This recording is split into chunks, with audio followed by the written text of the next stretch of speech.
It's good to see everybody here this morning. We want to welcome you to the 17th annual induction ceremony of the Stillwater Pioneer Athlete Memorial. So, as everybody's finding their way to their seats, and that's fine if you're just coming in and just doing that, not a problem. But we do want to try to get started on time. One of the things Coach Harris taught me was to be on time. If you will, grab a program. If you don't have one, there's some on the end of the aisles. We'll be referring to it from time to time. And I want to start by just taking a moment, and if you'll turn towards the back, there's a list of all of our inductees over the past 16 years. And I would like to just take a moment to remember these people and to honor them, if you will, in your mind, and in some way you may want to be just thankful that you had the opportunity to be involved with them. So let's just take a moment to remember these guys.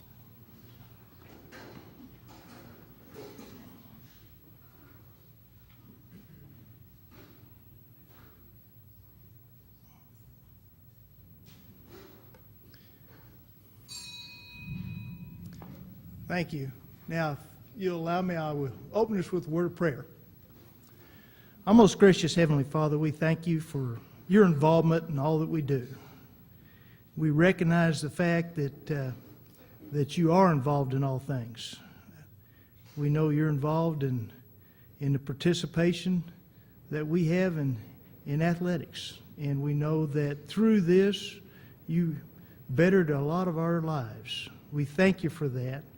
We thank you for the coaches and the teachers that were dedicated to teaching and showing us life skills. We ask that you'll continue to be with us. I pray that you'll bless this time this morning. Allow us to rejoice and honor and celebrate 6 pioneers' lives as we get into this induction ceremony. All this we ask in your Son's name. Amen. I want to make a couple of announcements and introductions. First of all, my name's Tom Dearinger. I just happen to be the president this year of the Stillwater Pioneer Athlete Memorial.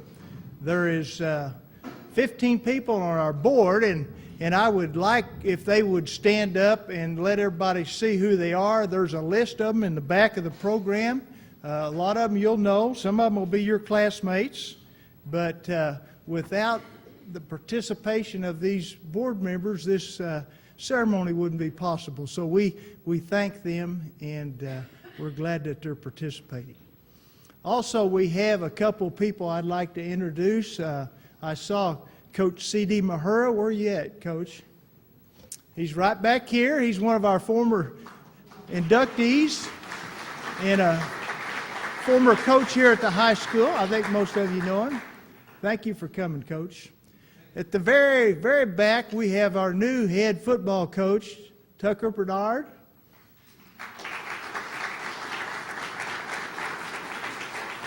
We've got a former athletic director, and Tom Kennick, back here in the back.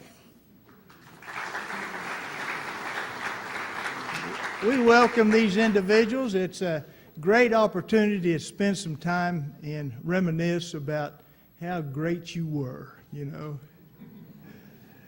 There will be pictures at the end of the ceremony, so I would like to have the families, the presenters, to hang around, and we will take a picture of your family at the end of the ceremony. So please don't get out of here without us taking advantage of the opportunity to do some pictures. Okay? Without further ado, we'll get into our presentation of inductees for this year.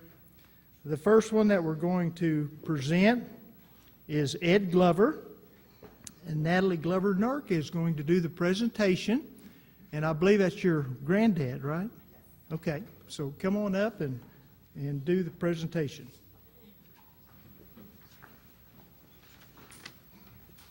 Hello, I'm Natalie Nurk, and our family is very honored to see my grandfather, Ed Glover, being recognized by the Stillwater Pioneer Athlete Memorial today, just as I knew he would be himself. He lived in Stillwater his entire life, excluding during World War II, and was always full of great stories to tell about this town. He loved it so much, and he lived such a full life here. He was a wrestler at Stillwater High School from 1937 to 1940, where he met my grandmother, Mary, his high school sweetheart and wife of 58 years. Then he went on to wrestle at Oklahoma A&M with Coach Ed Gallagher until he went to war in 1943. He was about the most positive and jovial person I've ever known, and was always so grateful for having had the opportunity to go to school. And that he was blessed with being able to live in such a great country. Tomorrow marks the 4th anniversary of his death, and he is still very greatly missed, which makes this remembrance of this part of his life from over 70 years ago mean so very much to all of us. Thank you.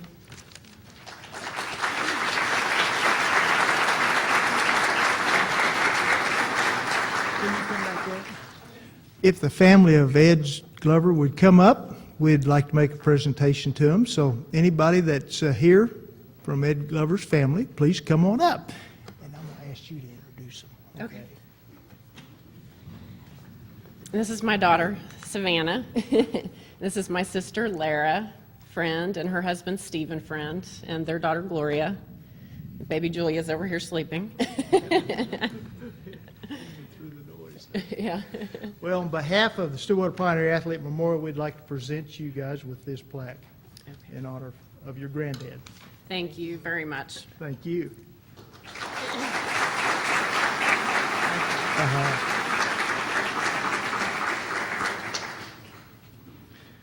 Our second inductee this morning is Harvey Thurman, and Chad Thurman is going to present him.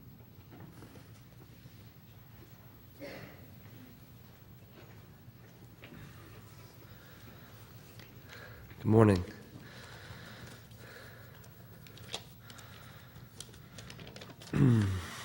I first would like to thank you all for coming and honoring my grandfather today.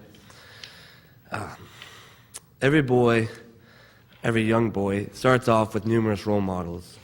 Usually they are famous athletes, musicians, or movie stars, men that we see every day doing the impossible. I was no different. I could stand up here and name to you a long list of distinguished men I dreamed of being, most of which were professional athletes, that or Superman.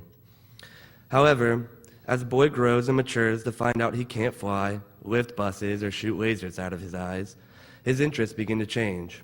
His view of the world around him broadens. Role models seem to come and go faster than a freight train. Before you know it, that scrawny little charming of a redhead who gets all the girls is becoming a man.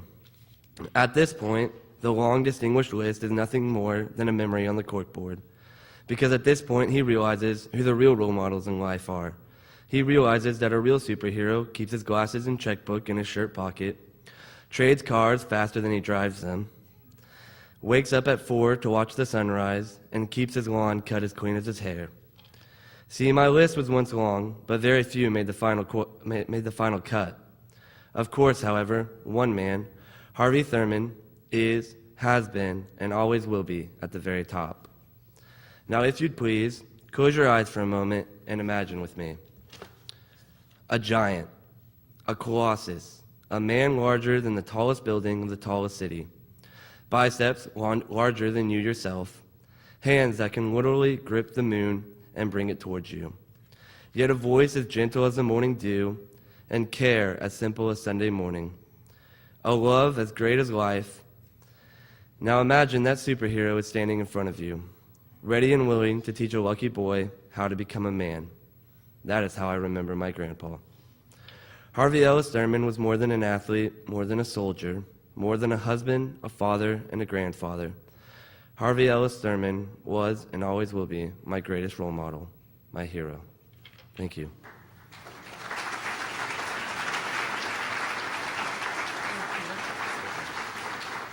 If the family would come forward, we'll introduce everybody.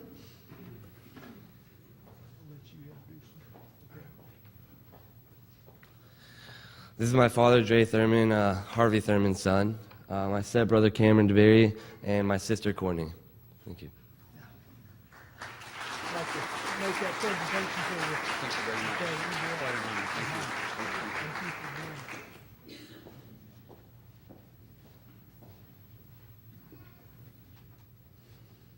Our third inductee this morning is Gary Clark, and here to do the presentation is Stan Ward.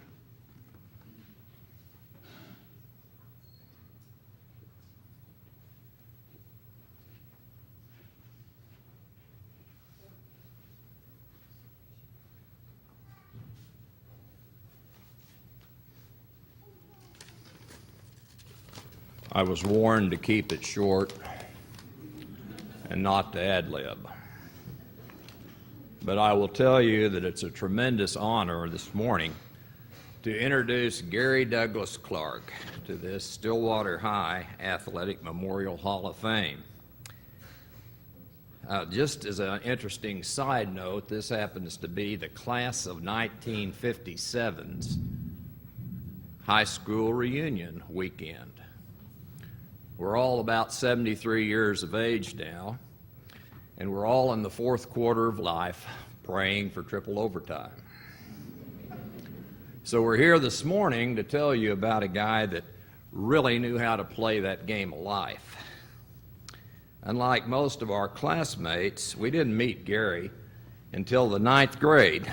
He arrived as a freshman, and within days made himself a part of a class. And that wasn't easy to do in those days because there were little cliques and groups that kind of formed, and you were either in or out of one of the cliques.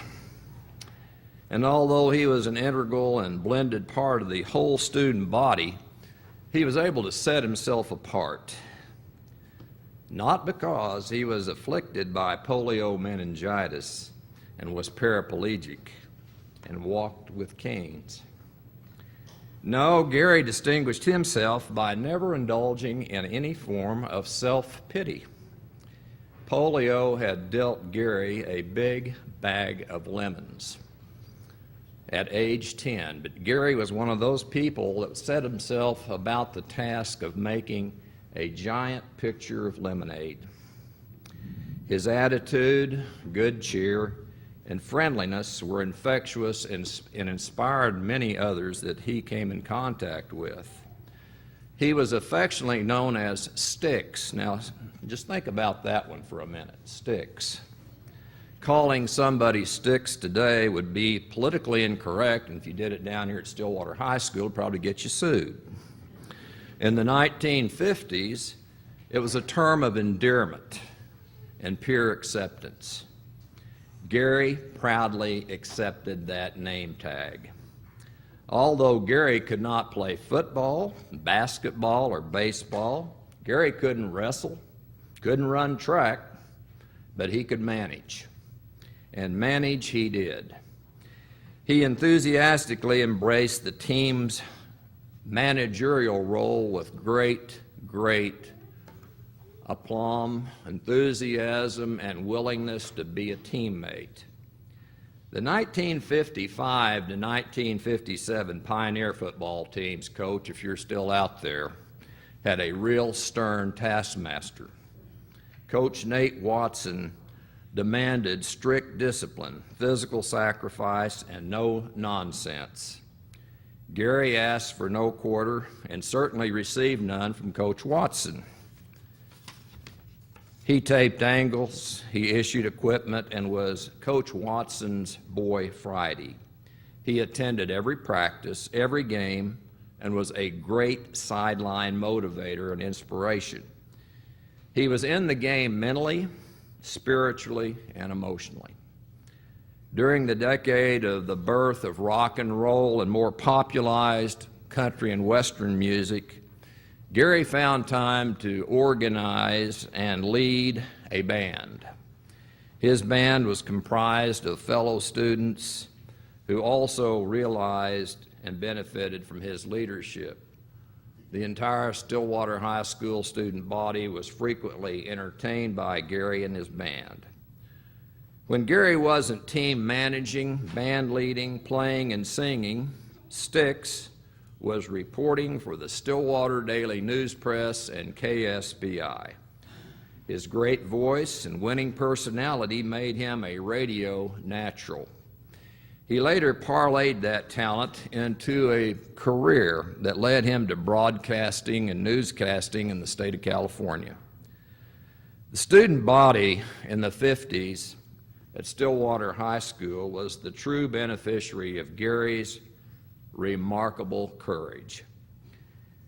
A man was born too soon, I guess you could say, for Gary Clark, because Jonas Salk had not come up with that miracle vaccine. If Gary had had that, he would have been out there on the athletic field. But unfortunately for him, Salk's vaccine came a little bit too late. But what we realized from Gary's life and his contributions as a Stillwater High School athlete is that he learned and taught us, as well as athletics, the game of life, being humble in victory, gracious in defeat, and dealing with life's setbacks. And distractions were important, resilient lessons to learn. Gary Sticks Clark enriched and magnified that experience for the entire Stillwater High School students who blessed this student body, and we were blessed by having him as an integral part. We all enjoyed that good fortune of being his teammate as well as his classmate. As I indicated earlier, the class of '57 is here this weekend, and please stand, class.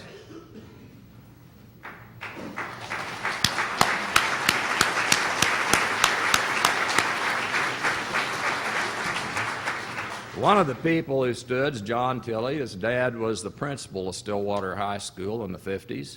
Mother was on the faculty and taught many of us. And also C.D. Mahura, he's already been introduced this morning. He was one of our coaches, and he too had to suffer under Coach Watson. Regrettably, Gary, like too many of our classmates, has already passed. But the pioneer spirit that he exemplifies lives on. There could not be, family of Gary, a more worthy inductee than this courageous man, a man who wrestled with and defeated a very dreadful disease, and his pioneer spirit taught all of us who knew him how to better play this game called life. Thank you.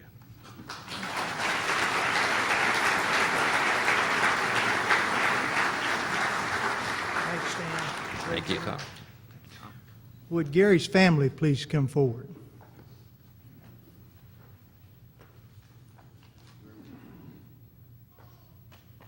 I might say his son is fitting him.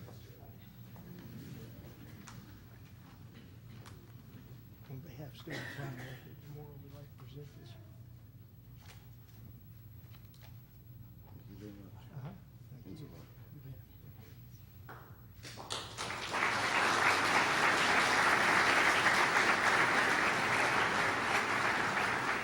If you'll notice, as we go through these presentations, that not all of these athletes participated in the NFL.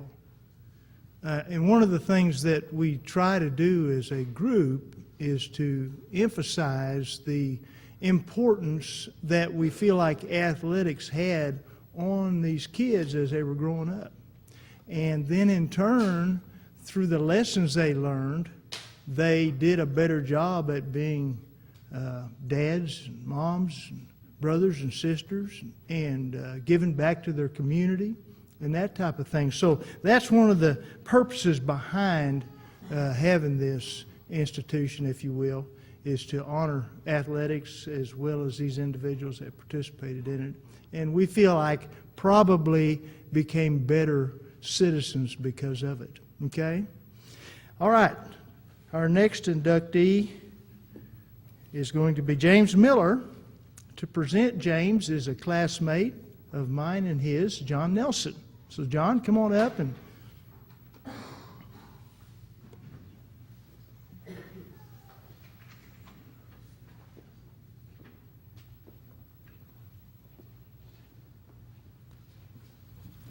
Thanks, Tom, and thank you all for coming this morning.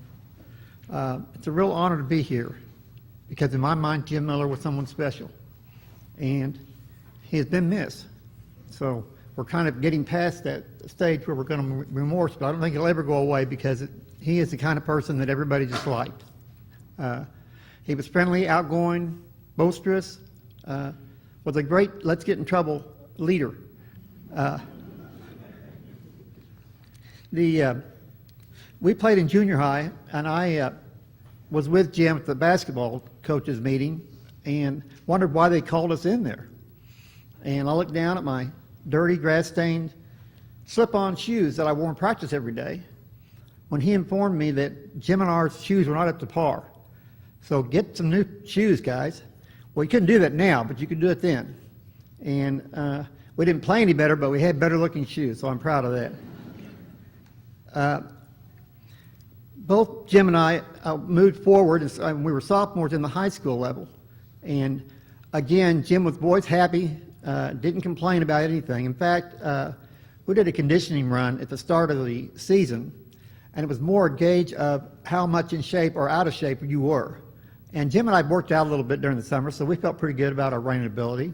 And as we lined up to go around the field like this, we set a moderate pace because we understood that you didn't want to have too much going on there. You wouldn't have anything left. So we started running around this field, and we were right in the middle of the pack. We're doing pretty good. The last lap that we came into, we said, hey, this isn't bad. You know, we're in the middle of the pack, and we've only got another 110 yards to go. Let's hit it. And Jim looked at me and said, let's smoke them. And we did, boy. We sprinted there, that last 110 yards, and we were doing fine until the coach said, you guys have one more lap to go. So off we went at a slow pace. I think that Jim would have loved the presentation today, and I wish that he could be here to witness the number of people that have come and thought about him being special. He was a guy that was a ladies' guy, and it worked out perfectly because he had a daughter and 3 granddaughters, and they were the love of his life. Jim was a real sports enthusiast, and we used to go to games together. We went to the Big 8 baseball tournament for about 13 years in a row, and we had all the stupid sayings you could yell at the umpire all figured out. And so rag arm and can of corn and you name it, we had it listed for all those people. Didn't help the game out, but Gary Ward won anyway, in spite of us. I'm not sure where Milo got his Milo name from. I've not heard that yet. I called him Iceman because when he was in high school, he was a place kicker, and he was good enough to get a scholarship. So I was real proud about that. So I called him Iceman, and he'd go out and kick those field goals just like it was nothing to do.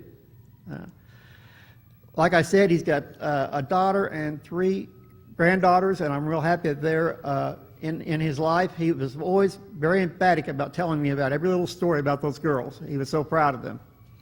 And Jim should have been proud of himself too, and I hope he was. Thank you.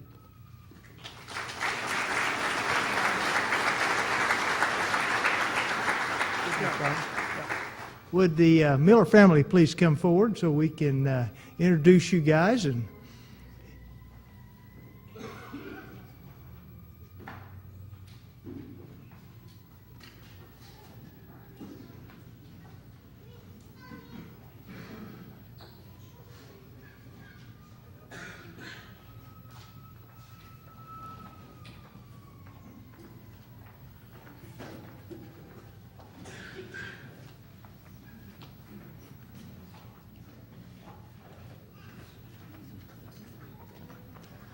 John, you think you could introduce all these people? No. My sister could.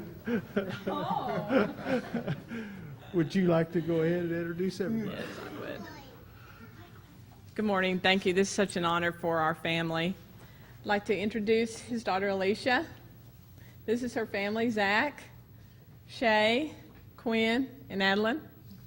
This is my brother, John, his family, Carolyn, his wife, Kate, his daughter, Allison, and our great niece, Claire. This is James's aunt, Mary Jo, James's cousin, Jay Samuel. I'm Jana Miller-Santine, my husband, Clem, my oldest son, Drew, his wife, Lori, and my daughter, Mary Ashton. Thank you all very much. You did good. You didn't forget anybody. On behalf of Stillwater Pioneer, we present that to the family. Thank you very much. You bet. Thank you.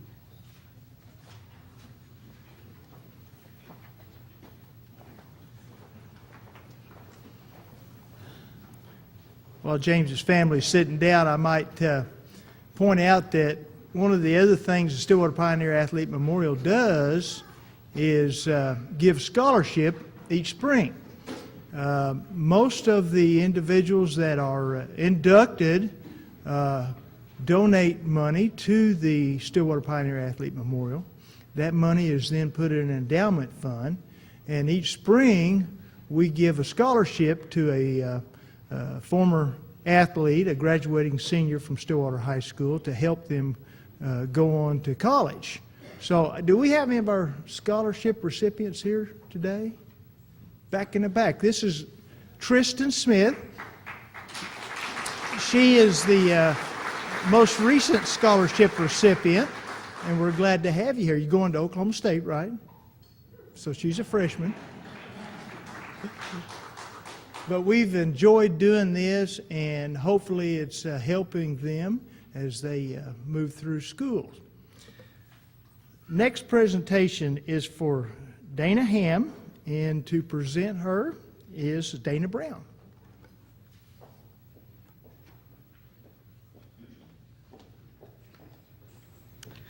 Hello.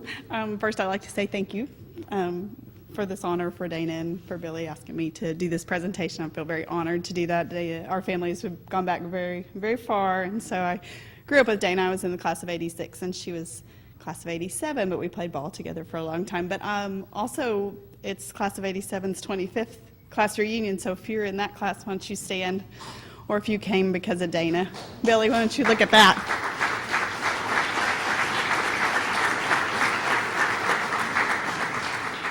She also had family that came from far away to come help us honor her today. But I'm going to read her biography that Billy and I wrote. Dana Lee Ham was born in Stillwater on August 23rd, 1969. She attended Westwood Elementary School and completed her high school education in Stillwater Public Schools. She graduated from Stillwater High in 1987. She was an avid sports lover and an athlete that never gave up. She always gave her all on the court and on the field. She began her sports career when she was 8 years old, playing softball with Stillwater Parks and Rec, and played there until Stillwater began its own fast-pitched softball team when she was around 14. Her high school athletic career was very important to her, and she played basketball and fast-pitch softball for SHS. On the court, basketball court, she played both ways, guard and forward, back in the day when it was 6-on-6, but spent most of her time on the defensive end. She hated when our teams were losing. Hated, hated, hated. And sadly, that was probably more often than any of us ever wanted to happen, but it just drove her crazy. She was an excellent softball player where she pitched and played second base, and she was a catcher. She contributed to her teams by being an excellent team player. Her teammates described her as scrappy and a motivator because of her attitude to fight and her desire to win. Her senior year, she was named All-State in softball. After high school, she continued her softball career on a scholarship at Miami, Oklahoma at Northeastern State College for 1 year, and she graduated from there with an associate's degree. Dana had a great smile and a fabulous sense of humor. She was a prankster and a joker. She always looked for humor in a situation. One story that was told to me was when they were out on the softball field and she was pitching, her friend Sarah Littlefield was catching, and she pitched her and hit the ball and hit Sarah in the face, and her nose was bleeding, and she looked at him and she said, "Did I do that?" Turns out that Sarah's nose was broken. Friends of Dana's never experienced a dull moment in her presence. She had a beautiful spirit that she shared with all those around her. She loved life, and she loved to laugh. And if she got you on a joke or a prank, her laughter would swallow the entire room. It was infectious. Outside the athletic realm, she liked to spend time with her family and friends, riding motorcycles and enjoying the outdoors. She loved animals, and she worked with her horses on her farm. In high school, she was also a member of the Decca Club. Later, she went on to work on Arabian horse ranches from Miami, Oklahoma, to Guthrie, to Cedar Hill, Texas, where she was caring for the animals that were taken to shows. Dana passed from this life on November 19th, 1992. She was preceded in death by her dad, Neil, who passed away on July 8, 1989. She is survived by her mom, Billy, and two sisters, Mesa of Tulsa and Tony of Perry. Dana had perseverance and a spirit that I would love to emulate in my life. Her smile and fabulous personality are truly missed.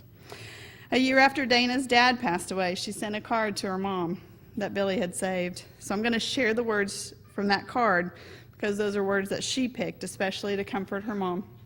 So I know she would want us all to hear them. The card read, "There is always a hope of tomorrow to brighten the clouds of today. There is always a corner for turning, no matter how weary the way. So just look ahead to tomorrow and trust that you'll find waiting there the sunlight that seems to be hidden by yesterday's clouds of despair." And that was by Helen Steiner Rice. It was also interesting when I was with Billy and we were going through old things. Billy had a book that she had saved, I think that a grandma had given Dana, and Billy had read to her for years and years. And then later we were looking and pulled out this card, and she said, "Lo, this is the card Dana had sent me." Well, it was so interesting, but I noticed that the book was by Helen Steiner Rice, as well as the words on the front of that card, and I thought, that's meant to be shared. Billy and I also wanted to choose a Bible verse to share with you, and this is what we chose. Romans 8:38 and 39.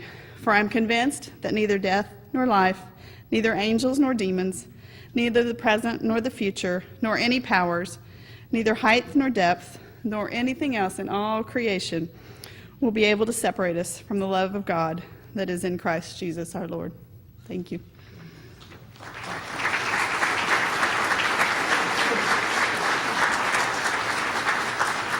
Would Dana's family please come forward?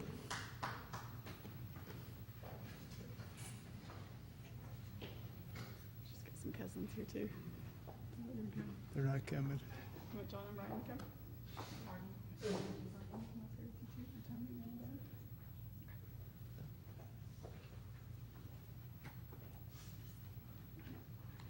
Thanks, Billy. On behalf of Stillwater, we'll present that to you. Thank you. Thanks, Dana.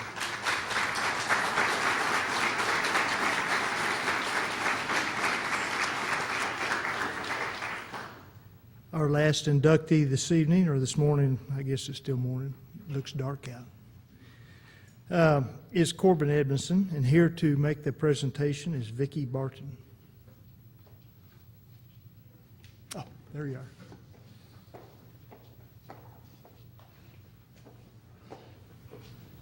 Hi. Just for the record, before I get started, I did watch all the other presenters come up with their speeches so nicely folded in their shirt pockets, and they very discreetly pulled them out. I did practice at home in front of the mirror before I got here, but it really was kind of awkward pulling this out of my shirt pocket, so you might want to sit back and settle in. My name is Vicki Barton, and I am Corbin Edmondson's aunt. And I am so very honored to be here today to represent Corbin and his family. I have thought long and hard about what I wanted to share with you all today, and if the truth be known, I could stand here for hours, giving you example after example about what an incredible kid that Corbin was. He has impacted so many people's lives, and I know that in the program you are provided today, his mother gave some great examples of Corbin's accomplishments, his passions, and his dreams. So rather than me reading from his bio, I wanted to share some additional stories that I think really reflect the true spirit of Corbin and why I feel that honoring him today in this way is so fitting. For those of you that didn't know Corbin, I must tell you that it truly is a shame that you did not have the opportunity to meet him on this side of heaven. You will quickly sense a theme today when I talk about Corbin, and it's basketball. Corbin was passionate about the sport. From watching it to playing it, as well as coaching it. He coached very young kids as well as at the collegiate level. Corbin not only lived the sport, but he wore it as well. When Corbin was in high school, he had a kanji symbol of basketball put on his arm. That tattoo, he told everybody, was a Chinese symbol that said basketball. When I was preparing this speech, my 15-year-old daughter informed me, though, she said, "Mom, that's not a Chinese symbol, that's Japanese." So all these years, Corbin thought that was a Chinese symbol. Just so you guys know, it's Japanese. His friends and family liked to tease him, though, that perhaps it didn't really say basketball, that perhaps it was something totally unrelated to basketball. One of Corbin's teammates and best friends in high school was Casey Hunger, and they called themselves twins because they truly did look so much alike each other. In fact, the play-by-play announcer for Stillwater High School told them that the only way he could tell them apart on the court was when he could see that tattoo on Corbin's upper arm. While Corbin was recovering from a knee injury his junior year of high school, he decided that since he couldn't play the sport, he might as well coach it. So because Corbin loved basketball and mentoring kids, coaching a YMCA basketball team with his friend Travis McCollum was a perfect way to still live the sport. What a winning combination. The team was comprised of a bunch of second and third graders, and there was one particular little boy who really did show a lot of promise, and he was a darn good basketball player. So during one particularly intense game, as the game was winding down, Corbin called a timeout.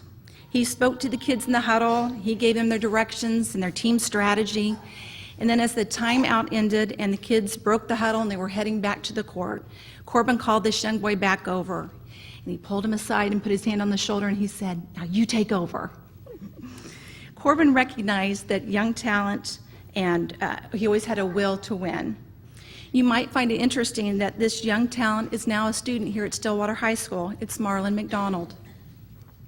I feel the scholarship is so fitting, not only because it's being awarded so that another Pioneer athlete can attend college, but Corbin knew what it was like to be a broke college student and how much money it took to obtain a degree. As Corbin was finishing up his final semester, he interviewed for a job in April 2011 with the Tulsa University women's basketball team as their video coordinator. Corbin was so excited about that interview, and he really wanted to make a good impression. So much so that he even worried about what car to drive to the interview. He didn't want to drive his own Honda. Instead, he thought he should take his parents' Trailblazer. As you know, that's what potential employers are looking for. His mother had given him the advice to start out a little early in case he had car trouble, or the traffic was bad, or he got lost, and to make sure that he had money for the toll booth. We later found out that not only did he arrive a little early, he actually got to Tulsa about an hour and a half before the interview. So since he had some extra time, he went to the McDonald's just down the street from Tulsa University just to kill some time. He decided to check his bank account balance at the ATM machine and discovered he was extremely low on money. Because he only had a few dollars in his bank account, he ordered a 99-cent sausage biscuit and a water. The interview went well, and the Tulsa staff asked if he wanted to go to lunch with them. Corbin, of course, agreed. However, he started sweating because he was worried about the fact that he only had a couple dollars in his bank account. And what if he had to pay for his meal and it was declined? How embarrassing would that be? I recall Corbin telling me, "Aunt Vicki, I just stood there praying, please God, let them pay for my meal." As it turned out, the Tulsa staff did pay for his meal, and he got the job. I have to laugh, though, because it just so happens that I was in town when Corbin had that interview that day. And he stopped by that evening to his parents' house to wish his dad a happy birthday and to just fill in everyone on the details of the day. It was also convenient that Corbin was able to stop by so that he could maybe borrow a few bucks until he got paid that upcoming Friday. I'd really like to reenact that exchange that I was able to witness that day. So Corbin says to his dad, do you think I could borrow a few bucks till Friday? Corbin's dad, what happened to the $20 that I gave you yesterday?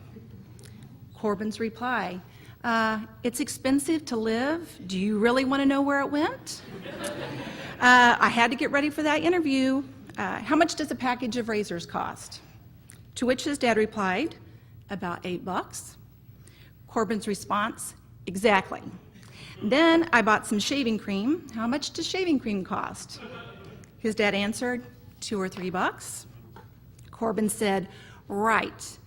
Then I bought a Red Bull, and that was $3. And the rest went for tolls to and from Tulsa for the interview. So clearly, one can see why it takes so much money for a college student to survive. One final thing, though, that I'd like to share is how Corbin's passion for life and the game of basketball has impacted someone who never had the opportunity to meet him, that person being Kevin Durant. Corbin's favorite player was Kevin, and Corbin followed his career long before most of us even knew who Kevin Durant was. When Kevin heard about the life of Corbin Edmondson and the fact that many underprivileged kids were sent to his camp from a memorial fund that was established by Corbin's family, Kevin chose to wear a blue bracelet with Corbin's name on it that all of his friends and family wear. And I'm sure there's a lot of you people out there today that have your blue bracelets on. Kevin continues to sport this bracelet, and it's been very impressive to see him wear Corbin's bracelet in the Thunder games, including the NBA Finals, on commercials, pictures and magazine articles, and interviews. It truly is kind of like a Where's Waldo. You know, our family's constantly texting, calling, emailing, saying, oh my gosh, look at this picture of Kevin Durant. So we've really enjoyed having that support from somebody of his status. Again, though, I do want to express how honored Corbin's family is about being a part of this award. What a great way for us to be able to honor a beloved son, brother, grandson, nephew, cousin, and friend. Thank you very much.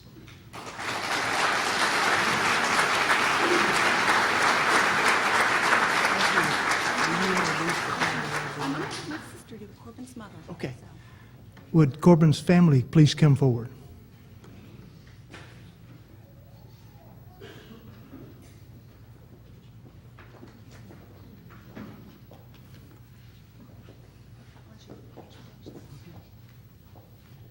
Would you introduce everybody? Good morning. I'm Gina Edmondson, Corbin's mother, and you've already met Corbin's aunt, my sister, Vicki. This is Corbin's cousin, Peyton, Corbin's father, Rob, Corbin's sister, Sierra. Besides Sierra is my mother and Corbin's grandmother, Shirley, and Corbin's grandpa, Russell. Corbin's next to my dad is Rob's mother, Shara Brigman, and her husband, Dean. And next to them is Bud and Joe Edmondson, Corbin's paternal grandparents.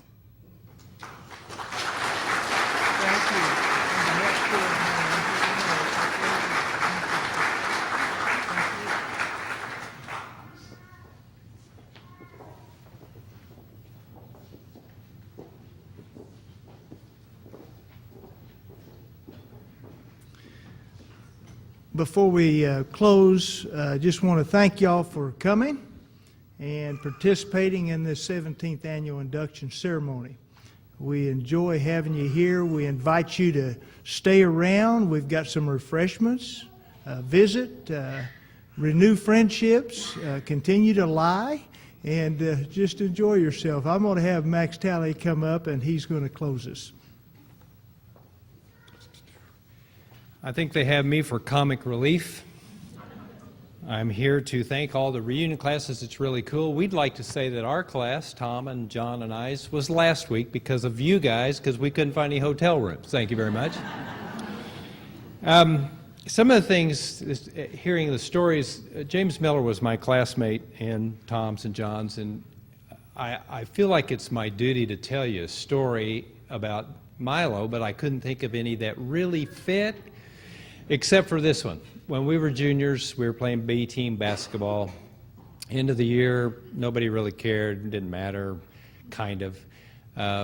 We had played Edmond a couple of weeks before and beat them like 100-30, just killed them. So we go to Edmond, it's in their old gym, and Milo comes out and says, I'm going to shoot the ball every time I get it. And he did. 44 shots. That's before three-point line. He made 6 points. So we had a good time. Milo was an exceptional athlete with a great sense of humor, and I miss him dearly.